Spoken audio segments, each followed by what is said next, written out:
Freud didn't just try to understand the female mind, he left us a blueprint. Not a perfect one, not a finished one, but a daring, uncomfortable, revolutionary sketch of a psyche few had ever taken seriously. And yet we didn't listen. Maybe we were too uncomfortable.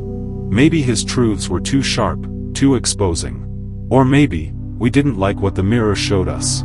Because to follow Freud's map was to admit something we still struggle with today, that women's thoughts, desires, anxieties, and inner lives are not only deep and complex, but often deliberately ignored.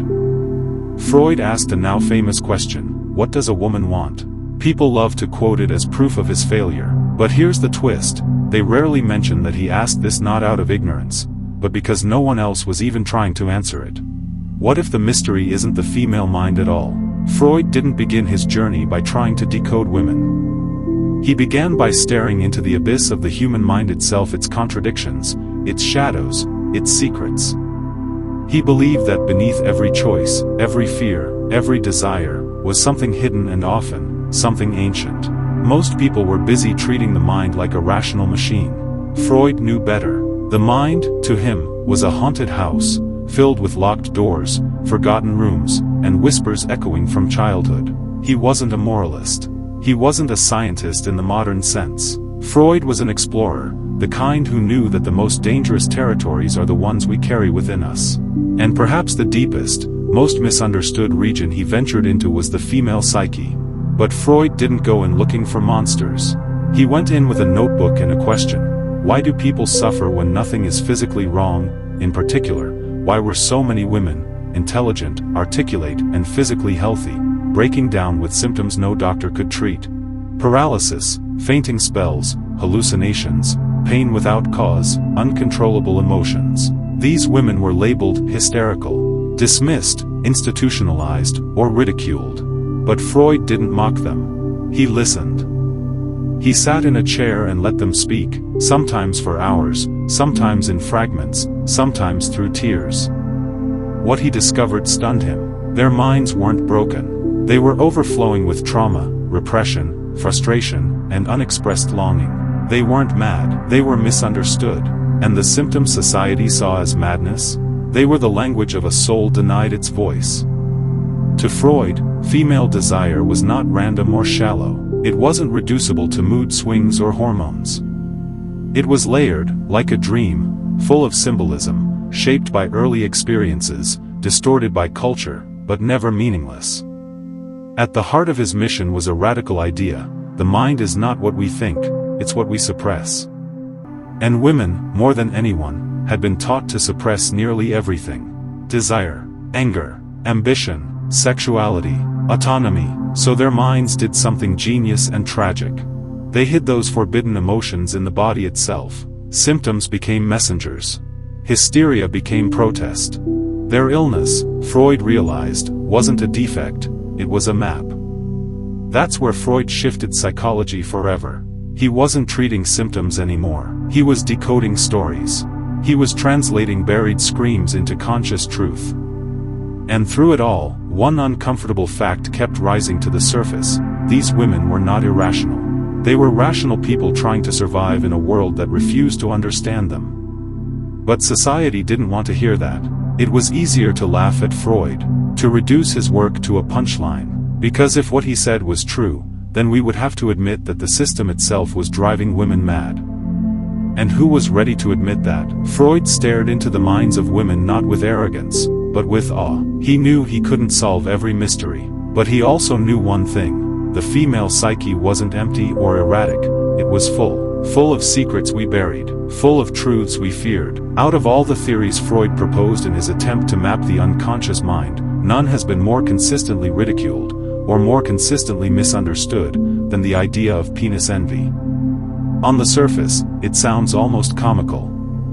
A young girl sees that a boy has something she does not, and she supposedly wishes she had it too.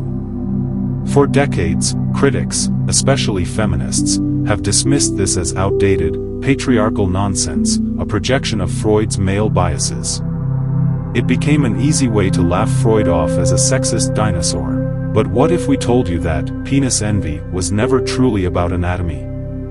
What Freud was really identifying wasn't a child's obsession with body parts, it was society's obsession with power, and a child's early realization of who's allowed to hold it.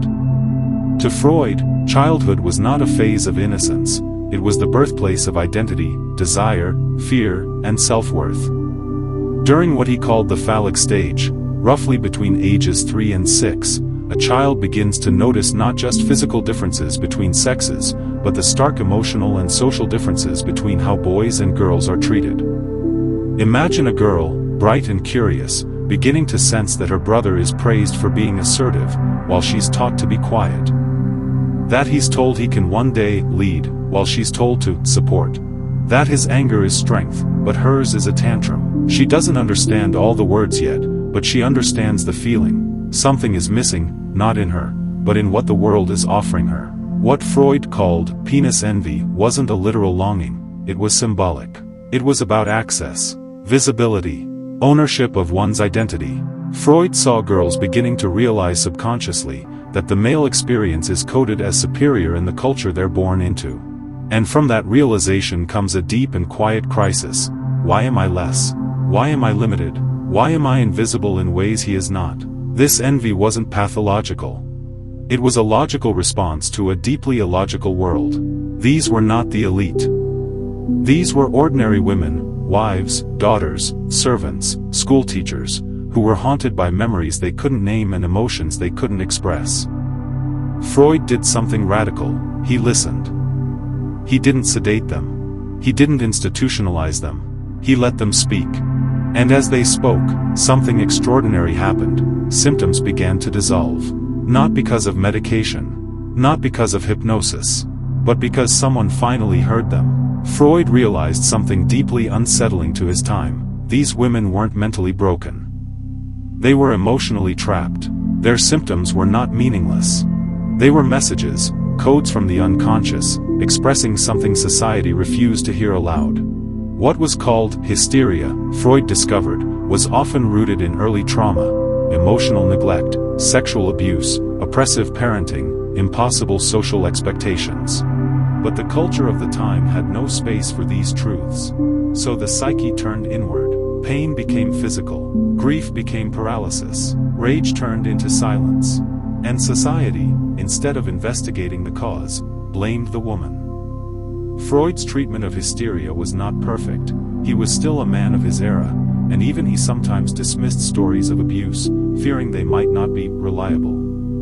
But he made one revolutionary move: he gave women back their voices, even if only for a moment. His technique, known as the talking cure, became the foundation of modern psychotherapy. He showed that healing wasn't about erasing emotion, it was about giving it language. When women spoke freely, about their fathers, their bodies, their memories, their secret desires, Freud didn't recoil. He took notes. He tried to understand. That act alone was subversive. Because it revealed a larger truth, that the mind, especially the female mind, had been misread for centuries, not because it was obscure, but because no one had cared to decode it. And this ignorance wasn't passive. It was deliberate. To admit that hysteria was real emotion meant confronting the structures that caused it: rigid gender roles, sexual repression, childhood trauma, societal silencing. It was far easier to label the woman irrational than to ask what made her this way. Even today, the legacy of hysteria lingers. We don't use the word, but we still question women's credibility when they cry. We still roll our eyes when they make it emotional. We still tell them to calm down, to smile, to not take things so personally. And when a woman suffers from anxiety or depression, we often treat her as broken, rather than asking what she's carrying. Freud's exploration of hysteria wasn't just medical, it was political. He exposed that women's pain was not invented. It was ignored into existence. The mind, he argued, is like a pressure system. If feelings are not expressed, they don't vanish, they find another way out. In dreams, in slips of the tongue, in habits, in illness. And for women, that outlet was often labeled madness. But madness, in Freud's clinic, began to look like something else, truth screaming through the cracks. The tragedy is that even now, a century later, we haven't fully listened. We've changed the terms. We've refined the labels. But deep down, we're still uneasy with female emotion, especially when it doesn't serve or soothe us. Maybe it's time to stop asking, why is she overreacting? And start asking, what is she trying to say that no one ever let her say before? Freud didn't heal every patient, he didn't save them all. But he pointed to a door, one that said, her pain is not imaginary. It's a message. Decode it. When Freud looked into the human mind, he didn't see a straight line. He saw a labyrinth. To him, consciousness was only the thin surface of something far more ancient, hidden, and profound. Beneath our daily thoughts, beneath the words we say and the choices we make, lies a sprawling network of drives, fears, wounds, and longings that most people never fully confront. Freud called this landscape the psyche, a mind shaped not just by reason, but by repression. This was his map, and at its heart were three forces: the id, primal, impulsive, full of raw desire; the ego, the rational self, constantly negotiating between desire and reality; the superego, the internalized voice of culture, rules, morality, and shame. Every human being, Freud believed, carries these in dynamic tension.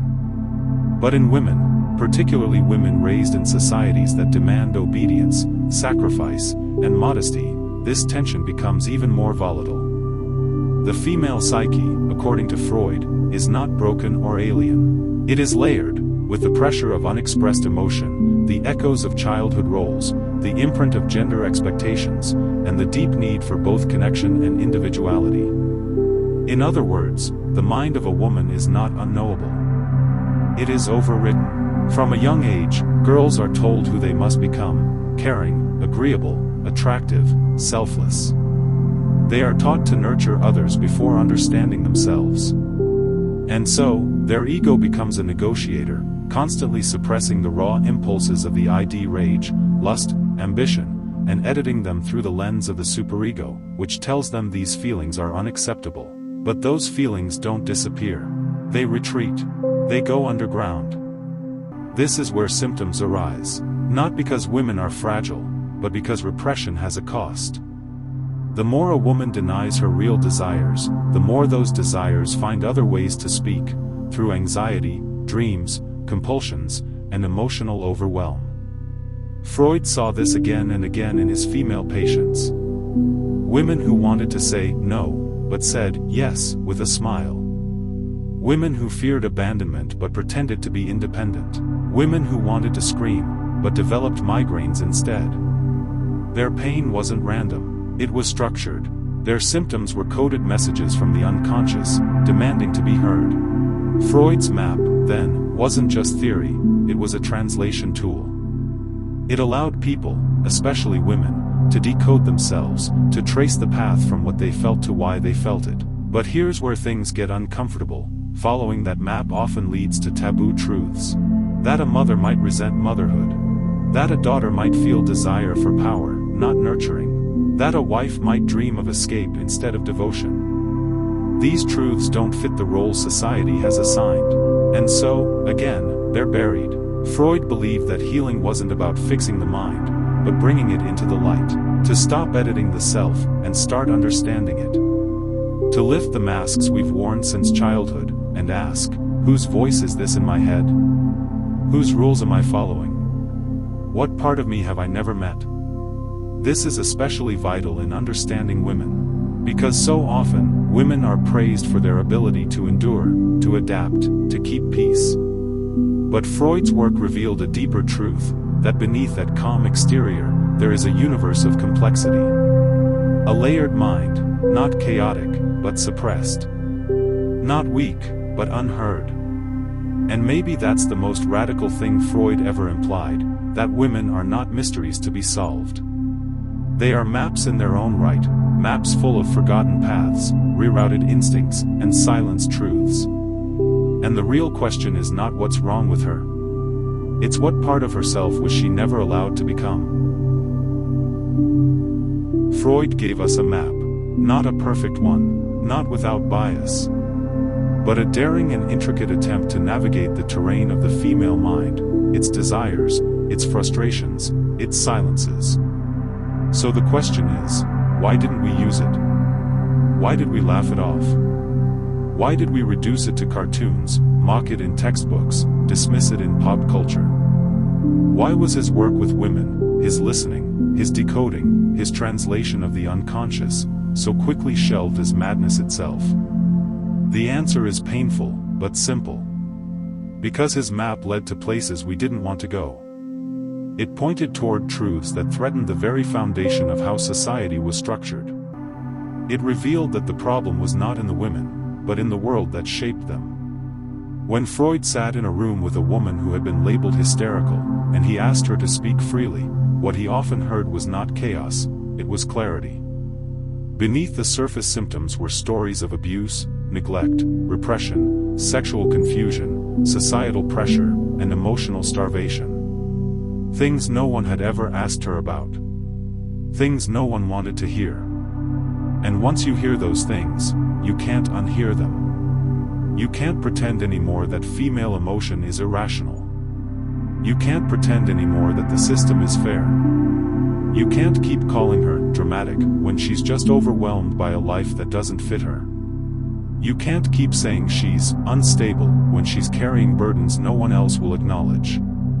Freud's work threatened to destabilize the myth that women are naturally passive, naturally selfless, naturally emotional. It showed that these traits aren't biologically baked in, they're socially engineered, and they carry consequences. He also made men uncomfortable. Because if women's desires were real, if their sexuality was just as fierce, just as complex, just as demanding as men's, then the male ego had to make room. And historically, it never wanted to. Freud's ideas were also disturbing for women. Not because they were insulting, but because they forced a kind of inner confrontation. Many women rejected Freud not because he underestimated them, but because he forced them to look into the mirror and ask terrifying questions. What parts of myself have I silenced? What dreams have I buried so deep, I've forgotten they were mine? How many of my choices were truly mine? And how many were scripts I was handed? Following Freud's map meant peeling away layers of performance. It meant stepping off the pedestal. It meant abandoning the need to be pleasing, graceful, accommodating. And that kind of psychological rebellion doesn't come easy, especially when generations have taught you to equate your worth with obedience.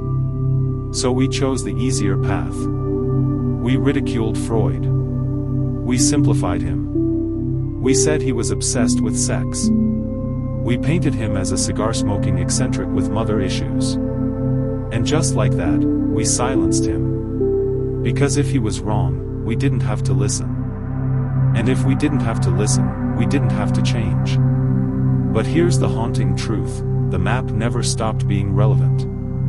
Even now, women across the world still suffer in silence, still experience mysterious symptoms, still get labeled as unstable when they are simply unheard. Still raise their daughters to internalize the same shame, the same sacrifices, the same suppression. Still ask themselves, late at night, why do I feel this way? What's wrong with me? And the map waits. Not for worship. Not for blind belief. But for courage, the courage to go back into the hidden corridors of the female.